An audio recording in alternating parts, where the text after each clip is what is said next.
गंगा का अवतरण है। नहीं नहीं, अभी इसका समय नहीं हुआ है।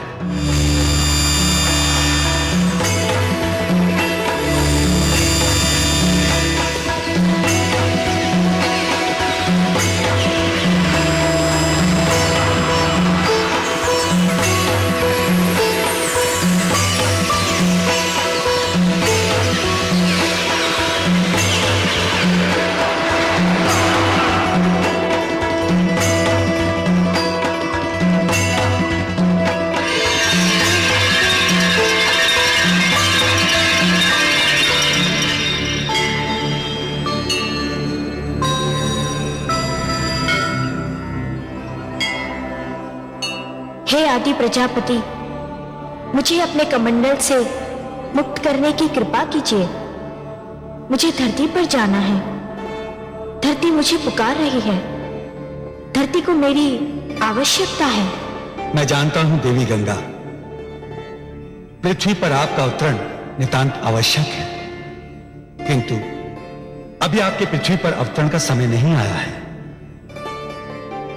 अभी आपको यही मेरे कमंडल में रह के प्रतीक्षा करनी होगी। जो आज्ञा।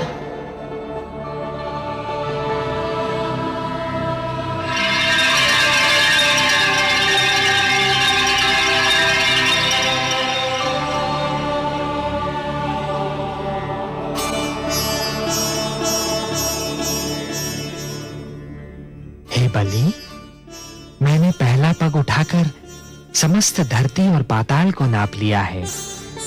अब मैं दूसरा पग उठाने जा रहा हूं।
दूसरा पग उठाकर मैंने समस्त नक्षत्र मंडल और आकाश को नाप लिया है बलि। मैं जानता हूं ब्राह्मण देव। तब तो ये भी स्मरण होगा कि मैंने 3 पग भूमि मांगी थी। प्रभु, मुझे इस बात का भी भली भांति स्मरण है। और अब तीसरा पग रखने के लिए कोई स्थान शेष ही नहीं है। यह भी जानता हूं प्रभु। हे बलि, क्योंकि तीसरा पग धरने के लिए कोई स्थान शेष नहीं है। यदि तुम चाहो तो मैं तुम्हें तीसरा पग क्षमा कर सकता हूं। नहीं प्रभु, ऐसा मत कहिए। जिन हाथों ने आज तक बलि सिद्धांत स्वीकार किया है, वे हाथ साक्षी हैं। जिन आंखों ने आज तक बलि को दान देते हुए देखा है, वे आंखें साक्षी हैं। जिन कानों ने आज तक बलि की दानी प्रवृत्ति की ख्याति सुनी है, वे कान साक्षी हैं कि बलि कभी अपने संकल्प से नहीं फिरता है। बलि ने सदा अपने हाथ खोलकर और नेत्र बंद कर दान दिया है। प्रभु, बलि ने आपको 3 पग भूमि दान करने का वचन दिया है। प्रभु, तो आपको अपना तीसरा पग उठाना ही पड़ेगा। उठा तो लो बलि, परंतु प्रश्न ये है कि उसे रखूंगा कहां? कोई स्थान शेष ही नहीं रहा। मैं जानता हूं प्रभु, मैं ये भली भांति जानता हूं कि आपके दोनों पगों ने यह सारी सृष्टि, मेरा सारा राजपाट और जो क्षेत्र मैंने जीते थे, वे भी नाप लिए हैं। अब केवल एक ही स्थान बचा है जिस पर मेरा अधिकार है, जो मेरा है। मैं तुम्हारा वाक्य पूर्ण होने की प्रतीक्षा कर रहा हूं बलि। वो कौन सी वस्तु है जिस पर अब भी तुम्हारा अधिकार है? प्रभु, वो वस्तु है मेरा शरीर। बस अब मेरी काया ही बची है जिसे मैं अपनी कह सकता हूं। जिस पर अब भी मेरा अधिकार है। प्रभु, आप अपना तीसरा पग मेरे शीश पर धरिए, ताकि संसार ये जान ले कि बलि केवल देना नहीं, वचन निभाना भी जानता है।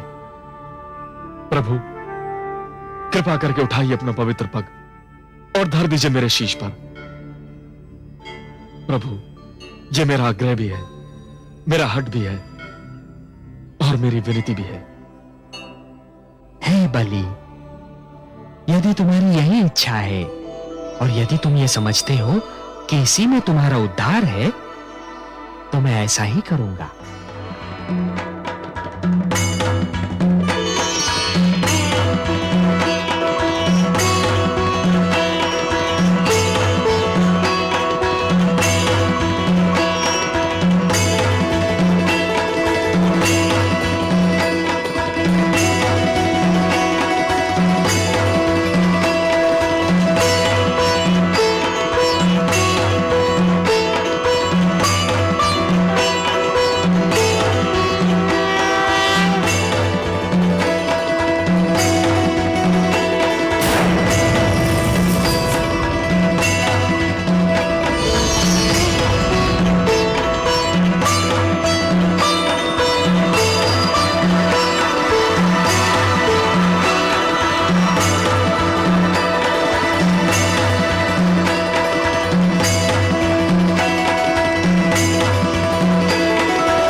मैं धन्य हो गया प्रभु,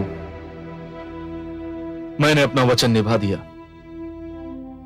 हाँ बलि, तुमने अपना वचन निभाया तो सही, पर जानते हो कि यह सब मैंने क्यों किया? हे प्रभु, आपके अतिरिक्त आपकी लीला और कौन जान सकता है। मैं तो केवल इतना जानता हूं कि संभवतः इसी में मेरा उद्धार निहित है।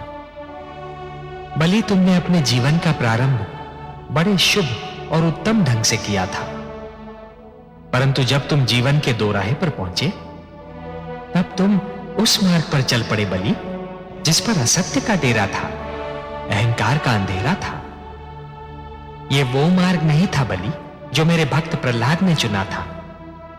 यह तो हिरण्यकशिपु की प्रवृत्ति का मार्ग था, जिसके दमन चक्र को रोकने के लिए स्वयं मुझे नरसिंह अवतार धारण करना पड़ा था। जब तुम उस मार्ग पर अत्यधिक आगे बढ़ चुके थे बलि, तब तुम्हें अपनी भूल का आभास अवश्य हुआ था, परंतु तब तक तुम स्वयं उस मार्ग से लौटकर नहीं आ सकते थे। तुम्हें सत्य के मार्ग पर केवल ईश्वर ही ला सकते थे, और इसीलिए मैंने यह वामन रूप धारण किया।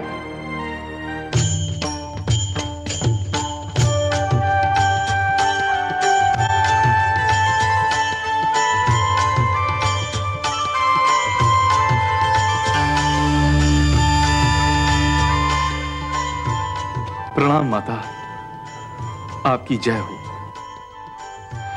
आयुष्मान भव वत्स। सर्वेश्वर तुम्हें बता देना चाहते थे कि जिस प्रकार दीपक ये जान लेता है कि सूर्य प्रकाश में उसके अस्तित्व का कोई महत्व नहीं और वो बुझ जाता है, उसी प्रकार प्राणी को भी ये जान लेना चाहिए कि ईश्वर की शक्ति के समक्ष उसका कोई महत्व नहीं और उसे उसके आगे सिर झुका देना चाहिए। अब यह लक्ष्य पूरा हो चुका है, तुम्हें सत्य का ज्ञान हो चुका है। मेरा सिर झुक चुका है माते, और इसीलिए हम दोनों तुमसे अत्यंत प्रसन्न हैं। हे बलि, तुमने